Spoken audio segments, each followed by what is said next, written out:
presidente. Bueno, me lo dijiste antes. Pero sí, pero mi cuenta es mi cuenta personal.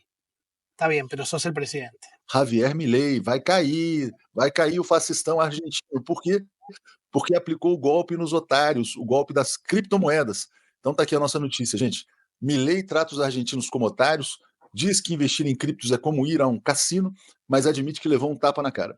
O Milei concedeu uma entrevista a uma rede de televisão chamada TN, era para ser uma entrevista para salvá-lo, inclusive vazou a parabólica da entrevista. ¿Cómo era que se pactaban las preguntas? Sí, acá, esta me las anotó Adorni y Karina Milei y Caputo estas. No, me imagino que algunas te las tengo habrá anotado. Acá tengo las de Caputo. Santi Caputo, que es el más...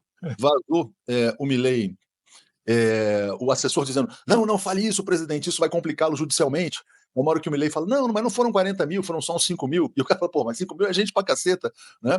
E outra coisa interessante da entrevista, quando termina a entrevista, o repórter que ficou mal com aquela situação, né, da interrupção, vaza também o som do repórter falando algo que dispensa traduções. Hijo de puta, né? Então o repórter chama o presidente argentino de hijo de puta. O Milei não passa, olha, vou aqui dizer o seguinte, o profeta Tuxo está dizendo, Milei não passa de maio, junho desse ano, o impeachment vai ser muito rápido, porque esse marginal aplicou um golpe nos argentinos, e eu acho que essa vai ser a grande causa latino-americana, libertar a América Latina do maior fascista fantoche do imperialismo e golpista com criptomoedas. Zé, agora é com você. Pois é, e ele nessa entrevista tentou fazer assim, malabarismos para enganar as pessoas, né? E depois de dizer que bom, quem foi ao cassino, é como se fosse digamos assim, as pessoas tivessem ido por conta própria, porque quiseram, porque são aventureiras, não tivessem sido induzidas pela propaganda que ele fez.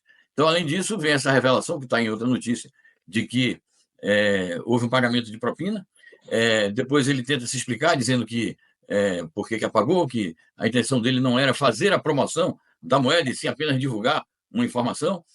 Se enrola todo também durante essa entrevista. Uma hora ele diz que assume como presidente da República, outra hora ele diz que o processo não é contra o presidente da República, é contra a pessoa física. Aí tem horas que ele diz que vai acionar o advogado, tem horas que ele diz que vai acionar o ministro da Justiça, e o repórter diz, mas é o ministro da Justiça que tem que cuidar disso.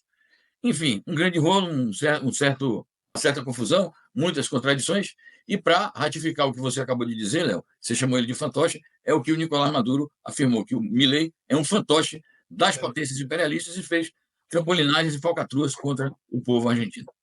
Ele é um cambalacheiro com criptomoedas, né? A Ana Lígia está dizendo aqui, ó, nascia em 18 de fevereiro o poeta Antônio Aleixo, para não fazer desofensas e teres dias felizes, não digas tudo que pensas, mas pensa tudo que dizes. É verdade. Pensa antes de falar, né? Passa a língua no céu da boca antes de falar bobagem, como eu disse outro dia aqui. Mas, Lejane, o que você diria desse cambalacheiro fascista que está prestes a ser empichado e preso? Vai terminar na cadeia se não terminar como terminou aquele fascista italiano lá atrás. Você já quase que acertou, porque você falou logo que ele dura, quando tomou posse, um ano e pouco. Então, acho que você vai acertar aí na mosca. Acho que ele já até passou do prazo, não é possível, né? Ele corrompeu uma parte do Congresso, porque ele tinha 20% do Congresso, ele corrompeu uma parte do Congresso. O poder da caneta não é brincadeira. Agora, veja, eu assisti ontem uma entrevista dele, ele já fez isso tempo atrás, antes de ser presidente, ele já era muito famoso, ele era um economista que comentava o Twitter dele, e ele já tinha dado assim, recomendações que já tinha causado prejuízo para as pessoas. Aí eu vi na entrevista, o jornalista pressiona e pergunta assim, quanto você ganhou? Não quero falar, a gente ganha sempre. Você acha que eu dou opiniões aí, consultoria de graça, etc? Ele pressionou, ele revelou, mas isso antes de ser presidente lá atrás, $1 milhão. E agora essa matéria que estava na tela antes, já fala em $5 milhões, ou seja, um presidente da República nem um pouco republicano e altamente corrupto, então deve ter envolvido milhões de dólares para ele promover esse sistema Ponzi, sistema piramidal mesmo, ganham os que estão na ponta da pirâmide, porque são os primeiros que sacam, e sacam quando o sistema está na alta rentabilidade, e os que estão na base da pirâmide, todo mundo perde. Então 5 mil ou 40 mil, isso, a opinião pública, ele deve estar lá embaixo na popularidade dele, que caia logo, carajo. Que você vai a carajo. Agora tem uma questão, Lejane, que é o seguinte, isso aí expressa muito a cultura dos tempos atuais, né? O Milei teve muito voto na juventude, porque a juventude quer ficar rica muito rápido. Então eles querem ficar ricos com bitcoins, essa coisa toda, né? Então o Milei vendeu essa ideia, ele fixou o tweet, né, dessa criptomoeda chamada Libra. O que aconteceu?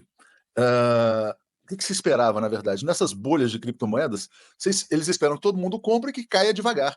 Só que caiu rápido demais, a bolha estourou muito rápido. Porque se caísse em 6 meses, como pode cair a criptomoeda do Trump, por exemplo, o Trump também lançou uma criptomoeda e muita gente que comprou. Né? Essa do Milei não era dele propriamente, mas tem aí essa acusação de uma coima de 5 milhões de dólares. Né?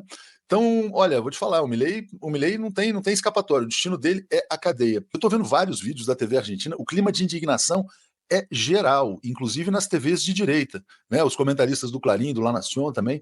E eu acho que é o seguinte, eles vão fazer uma composição lá com a Victoria Villarroel, vão manter um governo de direita, a Argentina vai ter um governo mais normal e vai despachar o fascista para a cadeia. Essa questão do Trump, eu acho que não tem a menor possibilidade. Não é assim os cordéis, olha, o Trump fala, não quero que o Milei caia. Não é dessa maneira. Como também não acho que o Biden falou, não autorizo um golpe aí, foi ele que barrou, foi ele que salvou a democracia no Brasil. Não acho que não funciona dessa maneira, não é?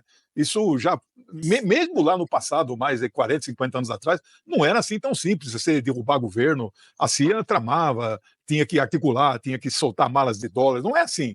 Então, Milei, acho que não tem força política hoje, que o Trump, com sem Trump ou não, acho que é muito difícil ele se manter nessa situação. O Trump não tem poder de segurá-lo, eu acho. O Bolsonaro acha que o Trump vai salvá-lo aqui, né? Você acha que o Trump vai salvar o Milei, Zé? Bom, veja, a interferência dele direta, propriamente, pode não resultar nisso. Mas os aliados dele, assessores, Elon Musk, agentes, espiões, etc., podem agir no bastidor no sentido de criar um ambiente favorável. Né? É o que estão tentando fazer aqui no Brasil também. Então, uma coisa é, digamos assim, a capacidade da Casa Branca exercer uma influência direta sobre as instituições de um país, seja a Argentina, seja o Brasil, no sentido de dar uma ordem às nossas instituições aqui obedecendo. Isso realmente não está na ordem do dia. Agora, eles têm muitos instrumentos de agitação, de desinformação, de divulgação de mentiras e instrumentos de articulação política. Então, essa influência pode ter algum alcance. Não sei se será decisivo, mas as forças políticas progressistas e que prezam pela soberania nacional, tanto da Argentina, no caso do Milei, como aqui nós brasileiros, no caso do Bolsonaro, devemos estar atentos para esse tipo de interferência.